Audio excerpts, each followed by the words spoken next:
આપી છોકરાની કે આ ટી શર્ટ હવે તું 10,000માં વેચાય. પેલા છોકરાનું તો મગજ ફાટ્યું, લે આ 100 ની 1000માં વેચાય ત્યાં સુધી તો ઠીક હતું, પણ હારું 10,000માં તો કોઈ હિસાબે ના જાય. રંગ કામ કરું કે ગમે એ કામ કરું. એટલે પાછો છોકરો પોતાની રૂમમાં ગયો. શું કર્યું છોકરાએ? વિચાર્યું, કશો વિચાર ના આવ્યો. એટલે એને ચારે તરફ જોયું એની રૂમમાં. તો આપણે કેવું છોકરા હોય ને અમુક રૂમોમાં પોસ્ટર લગાવેલા હોય, તો એને એક પેપરનો કટિંગ મળ્યું અને પેપરમાં તારીખ સાથે લખેલું હતું કે એમના સિટીમાં એક સિંગર આવવાનો છે. બરોબર? એટલે એને એક વિચાર કર્યો. શું વિચાર કર્યો? વિચાર અમલ શું કર્યો એ જોઈએ આપણે. તો એ છોકરો એ સિંગર હતો જ્યાં આવવાનો હતો, રોકાવાનો હતો, એ ટી શર્ટ લઈને સવારમાં ઉપડી ગયો ત્યાં સિંગર જોડે.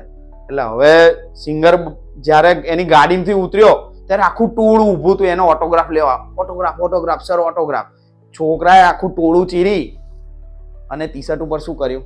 ઓટોગ્રાફ લઈ લીધી અને છેક 100 મીટર આગો જતો રહ્યો, જોરથી બૂમ પાડી કે આ સિંગરના ઓટોગ્રાફ વાળી ટી શર્ટ લેવી હોય તો 10,000 રૂપિયા. એ ટી શર્ટ ની હરાજી થઈ અને એ ટી શર્ટ એ છોકરો 10,000ની જગ્યાએ લાખ રૂપિયામાં વેચીને આવ્યો.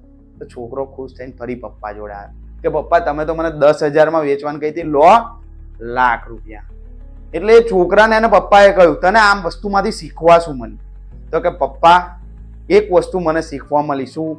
કે આપણે જે કામ કરીએ છીએ એમાં ઇનોવેટિવ કરતું રહેવું પડે, કંઈક નવીનીકરણ કરતું રહેવું પડે. તમને ખ્યાલ હોય તો આજથી લગભગ મહિના પહેલા એક વિડીયો વાયરલ થયો હતો. એક બાસ્કેટબોલ પ્લેયર બોલ રમતો રમતો પોતાના ગ્રાઉન્ડમાં જાય છે અને બોલ એના હાથમાં નથી આવતો.